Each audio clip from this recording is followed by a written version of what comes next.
여러분 필리핀 선교지에 가면은 누가 가장 영어 회화를 잘하는지 아시나요? 선교사님들일까요? 아니면 뭐 유학생들? 여러분 근데 가서 보시면 아시겠지만 바로 선교사님, 사모님들이 영어 회화를 가장 잘하십니다. 제가 어느 날 선교사님의 사모님들과 함께, 제가 사모님들이랑 자주 어울렸었거든요. 근데 사모님들과 함께 시장에 간 적이 있습니다. 그때 저는 영어 회화란 저렇게 하는 거구나 라는 것을 제대로 배웠습니다. 정육점에 방문했어요. 제가 유학생이니까 멋지게 말했습니다. 포크벨리 플리즈. 그랬더니 정육점 주인이 What? 그러는 겁니다. 그래서 사모님이 그때 그걸 보시고 야 나와봐 그러시더니 하이 라일리? 나 삼겹살 기분이 이렇게 하시는 거예요. 그런데 놀랍게도 정육점 주인은 그걸 알아듣고 삼겹살을 척하니 내줬습니다. 심지어 여러분 그의 정육점 주인의 이름은 라일리가 아닙니다. 라일리는 동네의 유명한 영어 과외 선생님 이름이었습니다. 이 나이 많은 사모님은 그냥 아무 이름이나 그렇게 부르신 겁니다. 또 어느 날 산속 깊은 곳 선교지에 같이 가게 됐습니다. 그곳 사람들은 영어를 잘 못해요. 그래서 그래서 선교사님과 또 유학생인 저는 말이 통하지 않아서 되게 답답해하곤 했습니다. 그때 현지어를 사용하는 크리스찬 통역사와 동행을 그래서 자주 했었습니다. 그런데 거기서 유일하게 또 말이 통하는 사람이 한 분 계십니다. 바로 그 나이 많은 사모님이셨습니다. 여러분 이분은 아는 단어만 사용하세요. 한국어 문장에 아는 단어, 영어 단어를 섞어서 이렇게 유창하게 영어를 하십니다. 그런데 웃긴 건 여러분 이 사모님이 하시는 말이 다 통한다는 겁니다. 아이고 아떼 yesterday water 얼마나 힘들었어 아주 그냥 cold water 이렇게 얘기합니다. 여러분 이거 통역 가능하신가요? 아떼는 누나 뭐 여자를 부르는 친근한 표현입니다. 아이고 아떼 yesterday 얼마나 힘들었어 아주 그냥 cold water 이렇게 얘기하면 놀랍게도 그 들은 아떼가 대답을 합니다. 이 무슨 말이냐면 아이고 야 어제 물탱크에 물이 다 떨어져서 그래 얼마나 힘들었니? 물은 식혔어? 라는 뜻입니다 여러분. 그 사모님께서 그렇게 영어를 하시면서 저에게 명언을 하나 하셨는데 종호야 영어는 입이 아니라 가슴으로 하는 거란다 이렇게 말씀하셨었습니다. 대한민국의 아줌마들은 진짜 놀라운 것 같습니다. 그런데 한편으로는 마음이 좀 찡해요. 왜냐하면 저렇게 마음으로 대화하기까지 저 타지에서 얼마나 힘들었을까. 부르심은 지가 받았는데 왜 나를 여기에 끌고 와서 이 고생시키나 라고 말씀하시던 우리 사모님이 또 생각납니다. 선교지의 사모님들은 여러분 진짜 억척스럽습니다. 어떤 어려움에도 굴하지 않고 아주 모질고 정말 끈덕지게 삶을 살아내십니다. 필리핀에 여러분 전설로 전해지는 이야기가 하나 있는데요. 한 사모님이 괴한들에게 납치를 당하셨어요. 그런데 다음 날 멀쩡하게 풀려나서 집으로 돌아오신 겁니다. 왜 그런지 아시나요? 이 나이 많은 사모님께서 밤새 방언 기도를 아주 엄청 크게 하셨다고 해요. 그래서 괴한들이 귀신 들린 여자인 줄 알고 시끄럽고 무서워서 풀어졌다고 합니다. 여러분 이게 한 십수년 전 제가 필리핀에 있을 때 실화로 전해졌던 유명한 사건입니다. 여러분 이게 바로 어떤 어려움에도 굴하지 않고 아주 모질고 끈덕지게 삶을 살아내는 우리 대한민국 아줌마인 것 같습니다. 오늘 본문에도 이렇게 한국 아줌마 못지않게 정말 억척스럽고 악착같이 살아온 끝에 그 치열함이 어느새 삶의 습관이 되어버린 그런 사람 바로 삭개오가 등장합니다. 여러분 삭개오는 로마의 앞잡이로 불리면서 또 동족의 피 같은 돈을 뜯어내어 자신의 부와 권력을 쌓아 올린 사람이었습니다. 억척스럽게 권력과 또 돈을 손에 그렇게 쥐었습니다. 부정한 이익을 얻는 그의 악착 같은 그 삶이 삭개오에겐 익숙한 삶의 습관이 되어버린 겁니다. 그래서 남의 눈을 피해 숨는 것이 이제 그에게 몸에 밴 습관이었어요. 죄악된 삶의 방식이 그에게는 정말 마치 편안하고 또 딱 맞는 옷처럼 그를 꽉 감싸고 있었습니다. 그렇게 삭개오는 로마인도 아니고 유대인도 아닌 사람으로 살아갑니다. 그리고 그는 이름도 잃어버렸습니다. 주님이 주신 이 삭개오라는 이름의 뜻은 청결하고 의롭고 순전하다 이런 뜻인데, 오늘 말씀 7절을 보시면 삭개오는 그냥 부정하게 돈을 갈취하는 자, 바로 죄인이었습니다. 그래서인지 그는 더 많이 소유하려고 했고 계속 더 높은 곳으로 올라가려고 노력했습니다. 자신을 죄인이라 부르는 저 사람들 앞에서 보란듯이 아마 성공하고 싶었을 거예요. 꿈을 이루기 위해 누구보다 치열하게 살았습니다. 그래서 결국 그는 오늘 본문에서 말하듯이 로마의 세리장이 됩니다. 그러나 부와 권력을 손에 쥐었지만 점점 더 부정한 방법으로 이익을 취하며 살아가게 되고, 그의 삶은 그렇게 점점 어둠에 물들어갑니다. 그런데 여러분, 저희가 이렇게 말씀을 보면서 삭개오에 대해 많이 들었지만 삭개오를 우리가 정말 나쁘게만 봐야 할까요? 오늘 성경을 보시면 그는 키가 작다고 기록합니다. 여러분, 키가 작은 것을 특별히 성경 말씀에 기록했다는 것은 삭개오의 키가 정말 상당히 작았다는 것을 의미합니다. 일반적인 키가 아니었습니다. 그런데 이 시대에는 일반적이지 않으면 멸시를 받던 시대입니다. 누군가가 병들었거나 또 장애가 있으면 그 사람이나 그 부모가 죄를 지어서 하나님의 저주를 받았다고 여겼던 그런 시절입니다. 아마 삭개오가 그랬을 거예요. 삭개오는 어릴 적부터 부모에게조차 외면당했을 것이고 또 친구들로부터는 조롱과 멸시를 받으며 자랐을 가능성이 큽니다. 그런 그가 지금 세리장 자리에 올랐다는 것은 정말 그냥 운이 좋아서가 아니라 얼마나 치열하게 또 이를 악물고 살아왔는지를 보여줍니다. 오늘 본문 3절과 4절을 잠시 보시면, 그가 예수께서 어떤 사람인가 하여 보고자 하되 키가 작고 사람이만 할 수 없어 앞으로 달려가서 보기 위하여 돌 무화과 나무에 올라가니 이는 예수께서 그리로 지나가시게 되밀어라. 여러분, 삭개오는 자신의 한계를 뛰어넘기 위해 정말 열심히 달렸던 사람입니다. 자신이 키가 작아 예수님을 볼 수 없자 예수님보다 먼저 앞으로 달려가서 나무에 올라가서 그렇게 기필코 예수님을 본 사람, 자신이 취해야 한다면 그 짧은 다리로 더 열심히 달려서라도 또 나무에 올라가서라도 해내고 마는 아주 악착 같은 사람이었습니다. 그런 삭개오는 자신의 부족함을 감추기 위해서 또 세상의 편견을 넘기 위해서 얼마나 악착같이 살았을까요? 그래서 아마 삭개오는 부와 또 권력에 더 집착했을 것 같습니다. 여러분, 근데 열심히 사는 것 자체는 정말 좋은 일인데 문제는 그렇게 발버둥 치며 살다 보니 어느새 부정한 방법으로 이익을 얻는 그 삶이 그에게 습관이 돼버린 것입니다. 그런데 이 모습이 마치 오늘 우리와 좀 비슷한 것 같습니다. 오늘 우리는 우리의 부족함을 채우기 위해서 여러분 얼마나 열심히 살아가시나요? 여기 어머니들 중에 억척스럽지 않은 사람이 어디 계시나요? 가족을 위해서, 특별히 자녀를 위해서 정말 밤낮으로 애쓰고 아끼고 챙기고 때로는 자신의 한계를 넘어서면서까지 몸부림치며 살아갑니다. 그러다 보면은 어느 순간 마음에 걸리면서도 어쩔 수 없다는 이유로 작은 부정은 눈을 감고 말씀보다는 현실을 우선하며 살아가는 우리를 발견합니다. 그렇게 우리도 삭개오처럼 어느덧 이름을 잃어버린 채 세리장의 모습으로 살아가고 있는 것입니다. 삭개오가 그렇게 억척스럽게 살아가던 어느 날 예수님께서 여리고를 지나신다는 소식을 듣게 됩니다. 그 예수님이 세리와 죄인의 친구라고 하십니다. 세리이자 죄인인 이 삭개오는 그래서 간절히 예수님 보기를 원했습니다. 많은 것을 소유했고 그는 원하는 자리에 올라갔습니다. 하지만 사는 게 여전히 벅찼고 관계는 차가웠고 또 마음은 외롭고 공허했습니다. 누군가가 또는 무언가가 이 허기진 마음을 좀 채워줬으면 좋겠다는 갈망이 삭개오 마음속에 그 깊은 곳에는 자리 잡았었습니다. 허기진 마음과 허전한 인생을 채워주고 의미 있게 만들어줄 무언가가 그에게 갈급했던 것입니다. 그때 예수님께서 삭개오를 찾아오십니다.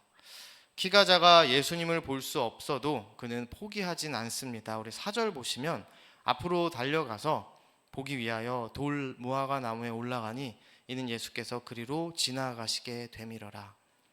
키가 작아 사람들 틈에서는 도저히 예수님을 볼 수 없자 그는 어린아이처럼 나무 위를 올라갑니다. 그런데 여러분, 세리장이 나무 위로 올라가는 행동은 정말 체면이 구겨지는 일입니다. 여러분, 이 중동 땅은 옛날부터 체면이 굉장히 중요한 땅이었습니다. 보여지는 모습에 아직까지도 굉장히 민감합니다. 지금 삭개오의 행동은 조롱받기 딱 좋은 행동입니다. 안 그래도 사람들이 삭개오를 미워하는데 나무에 오르는 그를 봤다면 아마 더 놀리고 더 심하게 조롱했을 겁니다. 그런데 여러분, 여기서 말하는 이 조롱, 한국에서는 좀 받기 힘들잖아요. 여러분 혹시 조롱 당해보셨나요? 그냥 쑥덕쑥덕 하는 것이 아닙니다. 제가 옛날에 친구랑 튀니지에 유학을 갔습니다. 집을 구했는데 정말 우연치 않게 집 바로 앞에 동물원이 있었어요. 그래서 둘이 자연스럽게 도착하자마자 동물원으로 놀러 갔습니다. 저도 키가 작지만 제 친구는 진짜 삭개오 같았어요. 키가 한 162, 3 정도 됐었습니다. 그렇게 둘이 뿔테 선글라스를 끼고 더우니까 반바지를 입고 또 머리는 지금은 이렇게 올리고 다니지만 그때는 자신감이 좀 부족해서 한국 고등학생의 대표 머리 바가지 머리를 하고 동물원에 입장했습니다. 그런데 문제가 생깁니다. 동물원의 사람들이 여러분 동물은 구경하지 않고 다 모여서 저와 제 친구를 구경하는 거예요. 여러분, 동물들이 저와 제 친구를 구경했습니다. 와서 귀엽다고 안아주고 할머니들은 뽀뽀를 해주고 남자 청소년 애들은 머리에 손을 통통 튀기면서 키가 작다고 놀리고, 제가 이 당시에 아랍어를 정말 못해서 아는 단어만 들렸는데 가장 계속 들렸던 단어가 까시르라는 단어인데 작다 작다 작다 계속 들리는 겁니다. 사진 찍고 난리도 아니었습니다. 제가 그래서 사진을 AI에게 좀 부탁했는데 사진 한 번만 보여주시겠어요? 아마 요런 너무 비슷한 요런 모습으로 둘이 갔었습니다. 여러분 이게 바로 조롱입니다. 이런 조롱에도 불구하고 삭개오가 예수님을 보고자 하는 간절함 하나로 나무에 올라간 겁니다. 단순히 그냥 예수님 한번 보고 싶어서 라는 이유로는 세리장인 그 삭개오가 나무에 쉽게 오르지는 못했을 겁니다. 그의 마음 이면에는 지금까지의 삶, 내가 만들어 온 이 삶의 습관들에서 벗어나고 싶은 갈망이 아마 있었을 겁니다. 여러분, 우리 그리스도인들은 여러분도 공감하시겠지만 사실 알면서 죄를 짓고 살아갑니다. 그리고 이것도 좀 아이러니하지만 알면서 죄를 짓고 또 그 죄를 벗어나고 싶어서 안달합니다. 그런데 여러분, 그게 잘 안 됩니다. 복잡하게 얽히고 설킨 우리 삶의 미로 속에서 부정한 것들과 또 나쁜 습관들은 쉽게 내려놓기가 어렵습니다. 삭개오도 우리와 똑같은 아마 그런 싸움을 하고 있었을 것입니다. 여러분, 사실 삭개오는 예수님을 미워해야 되는 사람입니다. 왜냐하면은 이 당시 예수님은 로마의 압제로부터 이스라엘을 구원해 줄 그런 왕으로 사람들이 생각했는데, 그렇다면 이게 사실이 된다면 이스라엘이 예수님 덕분에 독립을 한다면 삭개오는 제일 먼저 민족의 반역자로서 제거 대상 1순위가 아마 될 겁니다. 그런데도 삭개오는 예수님을 보러 갑니다. 왜 그랬을까요? 그의 내면 깊숙이 자리 잡은 죄의 습관, 고립된 그 삶의 무게에서 벗어나고 싶은 절박함이 그를 나무 위로 끌고 올라간 겁니다. 그렇게 삭개오가 나무 위에서 예수님을 기다리고 있을 때 여러분, 놀라운 일이 일어납니다. 우리 함께 5절 말씀을 읽도록 하겠습니다. 예수께서 그곳에 이르사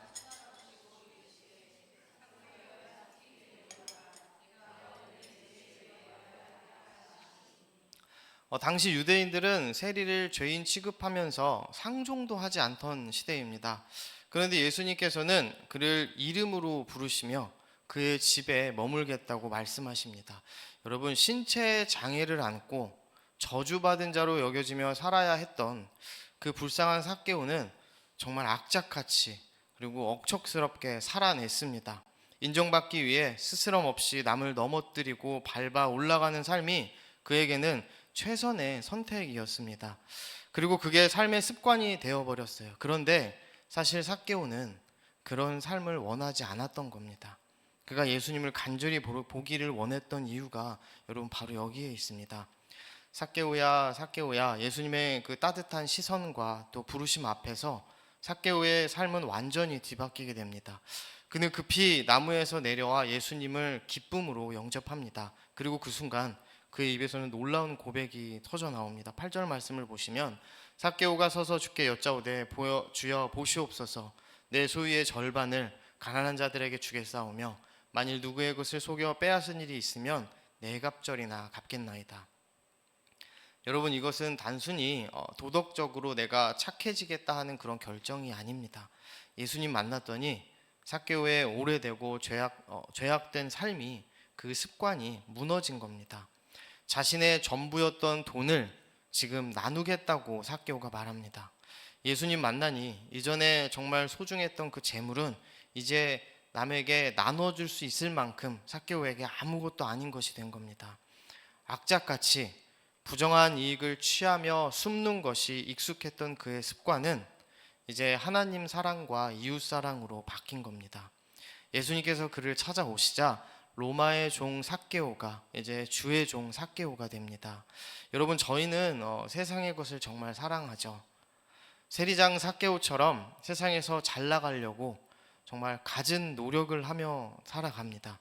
그 노력이 나쁜 것은 아니지만 그 노력하는 그 노력의 삶이, 그 노력이 삶의 중심이 되고 또 목적이 되어버리면 우리는 하나님의 종이 아니라 세상의 노예로 살아가게 됩니다. 그리고 그렇게 살다 보니까 세상의 방식대로 살아가는 것이 점점 우리 일상이 되고 그 습관들이 우리 신앙생활 속에도 깊숙이 스며들게 됩니다. 우리 신앙생활 안에도 알게 모르게 자리 잡은 이 나쁜 습관들이 우리를 예수님 만나기 전 세리장 삭개오처럼 만들고 있다는 겁니다. 먼저 예배의 습관을 좀 보게 되면 예배에 늦는 습관, 또 예배를 쉽게 빠지는 습관, 예배에 집중하지 못하는 습관. 여러분, 우리는 이렇게 습관대로 예배하며 살아갑니다. 여러분, 예배는 하나님과의 정말 깊은 만남의 시간입니다. 하나님의 임재가 있고 아주 귀하고 우리에게 거룩한 그런 시간입니다. 그런데 익숙함에 젖어서 어쩌면 예배를 소홀히 하고 있는 모습이 우리에게 있지 않은지 우리가 이 시간을 말씀을 통해서 나를 돌아보는 시간을 가지면 좋겠습니다. 다음으로는 기도의 습관입니다. 여러분, 저에게는 아주 안 좋은 기도 습관이 하나 있습니다. 제가 다른 기도는 이렇게 하지 않는데 유독 식사 기도가 아주 불성실합니다. 제가 어릴 적 식사 기도를 좀 오래 했나 봐요. 제가 어릴 때부터 신앙이 되게 두꺼웠거든요. 그래서 기도를 좀 오래 했더니 어머니께서 종호야, 식사 기도는 짧게 해도 돼 하면서 아주 신속 정확한 기도문을 하나 알려주셨습니다. 뭐냐 하면 하나님 밥 주셔서 감사합니다, 예수님의 이름으로 기도합니다, 아멘입니다. 여러분, 저는 이렇게 대략 30년을 식사 때마다 이렇게 기도했습니다. 그리고 지금도 그 습관대로 이렇게 기도를 합니다. 문제는 너무 배가 고파서 밥을 한 숟가락 뜨면서 급하게 랩처럼 기도를 할 때 여러분, 이게 이렇게 들립니다. 하나님이 밥 주셨습니다, 예수님의 기도입니다, 아멘. 여러분, 습관이 이렇게 무섭습니다. 저는 대략 30년을 식사 전 주님과 소통한 적이 없었던 겁니다. 기도는 하나님과의 살아있는 대화인데 우리는 기도를 정말 형식처럼 주문처럼 할 때가 많습니다. 이렇게 저처럼 형식으로 기도하는 습관도 문제이지만 기도를 안 하는 습관이 더 문제입니다. 식사 기도는 하는데 내 자녀의 문제, 삶의 중요한 결정을 두고 고민만 하지 기도로 하나님께 묻지는 않습니다. 문제가 생기면 사람 찾아가고 방법 찾으려 가진 애를 다 쓰지만 가장 먼저 하나님께 무릎 꿇는 것은 잃어버립니다.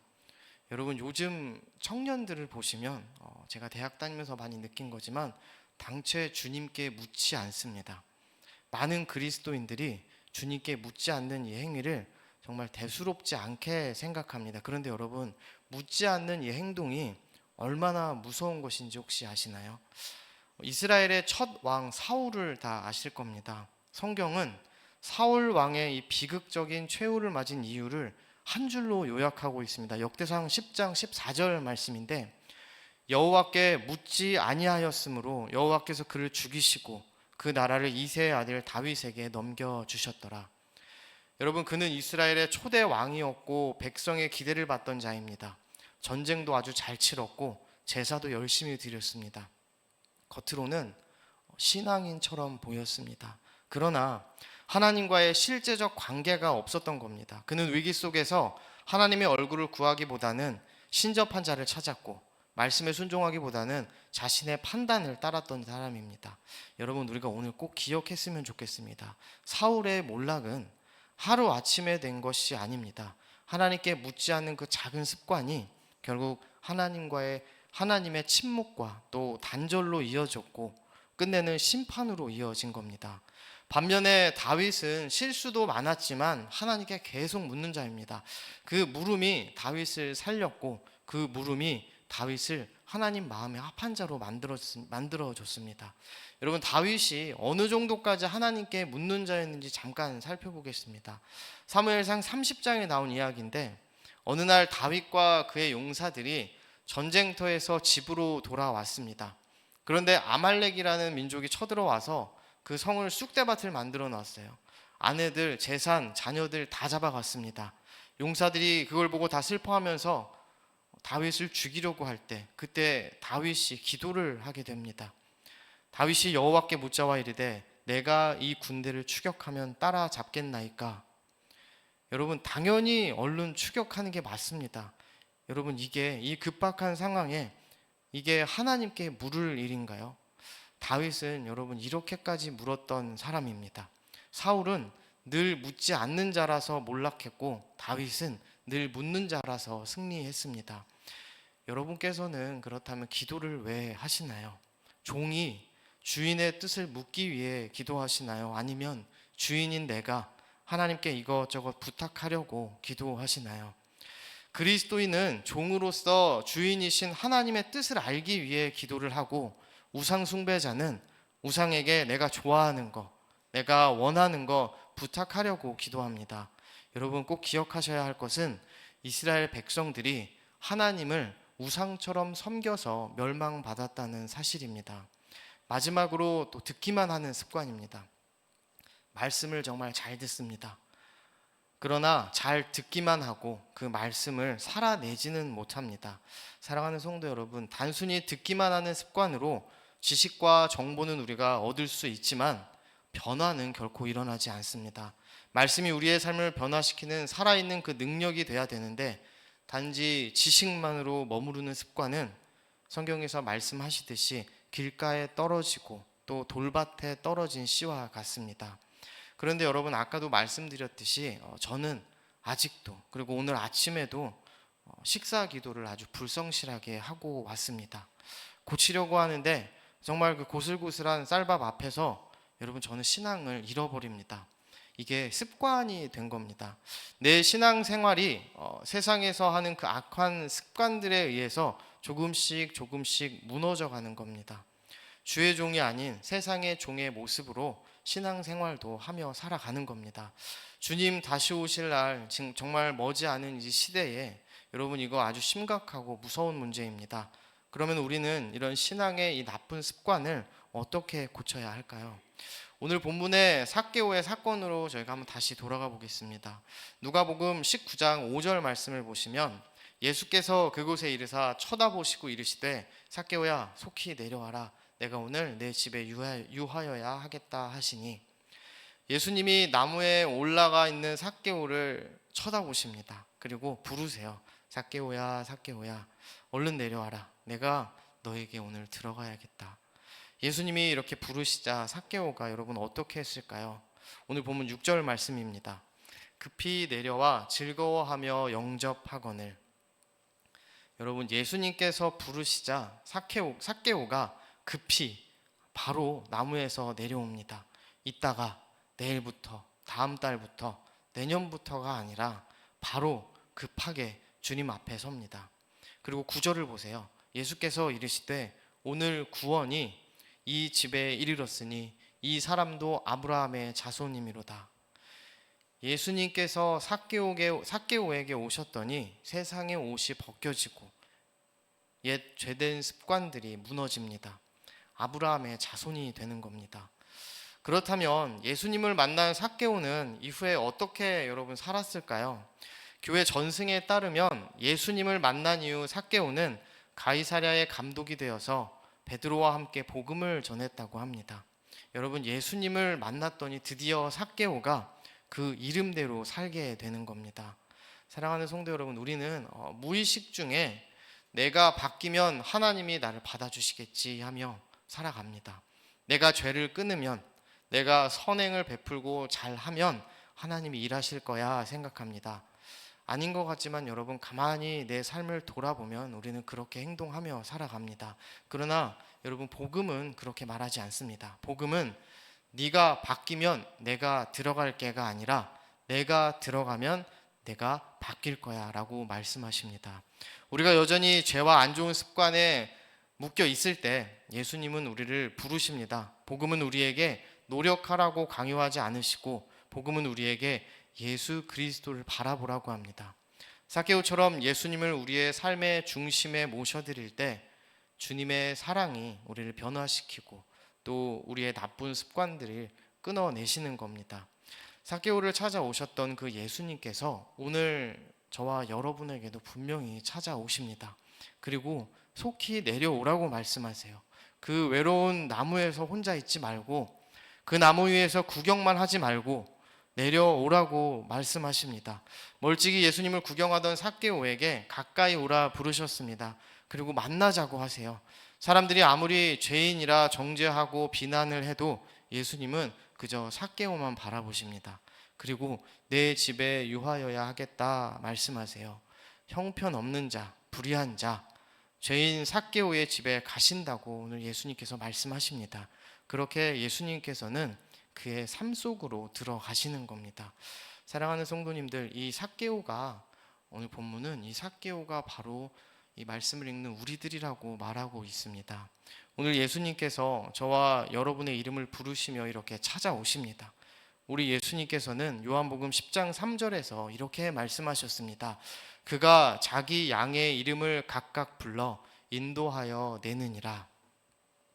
삭개오를 부르신 그 예수님께서 오늘 우리 각자의 이름을 부르고 계십니다. 그 부르심 앞에서 머뭇거리는 나를 다 아시고 그 이름을 계속해서 부르십니다. 내 것을 감추고 지키려는 연약한 모습도 다 아시고, 세상살이로 정말 엉망이 된 우리의 삶도 아시면서, 세상에 뒤섞인 우리의 마음과 삶을 다 아시면서도 우리 주님은 우리 이름을 계속해서 다정히 부르시는 겁니다. 여러분, 저와 여러분은 예수님을 보기 위해서 지금 삭개오처럼 다 나무에 오른 사람들입니다. 그런데 왜 우리는 삭개오처럼 이렇게 변하지 못할까요? 왜냐하면 우리는 나무에서 내려가지 않기 때문입니다. 예수님께서 삭개오를 부르실 때 그는 급히 바로 내려갔지만, 여러분, 우리는 당최 내려가지 않습니다. 나무 위에서 예수님을 보지만 내려가서 예수님을 따르지는 않아요. 내려가면 나무에 올랐던 내 체면이 구겨질까봐, 조롱받아서 내가 상처받을까봐, 내가 가진 것 혹여나 빼앗길까봐, 내가 손해볼까봐 그냥 멀리서 예수님 바라보기만 원합니다. 그러나 여러분, 이제는 우리가 내려와야 할 때입니다. 우리는 지금 바로 예수님 오셔도 정말 이상하지 않은 그 마지막 종말의 때를 살아가고 있는 사람들입니다. 예수님의 말씀 앞에 나를 내어드려야 합니다. 세상의 종 이제 그만하고 주의 종의 삶을 살아갈 때인 겁니다. 내려와서 예수님과 함께 거할 때 우리의 인생이 오늘 본문에 나오는 삭개오처럼 복음으로 다시 쓰이게 될 줄 믿습니다. 오늘 저와 여러분이 예수님의 부르심 앞에서 이렇게 삭개오처럼 급히 내려와서 주님 만나는 귀한 은혜가 있기를 간절히 소망합니다.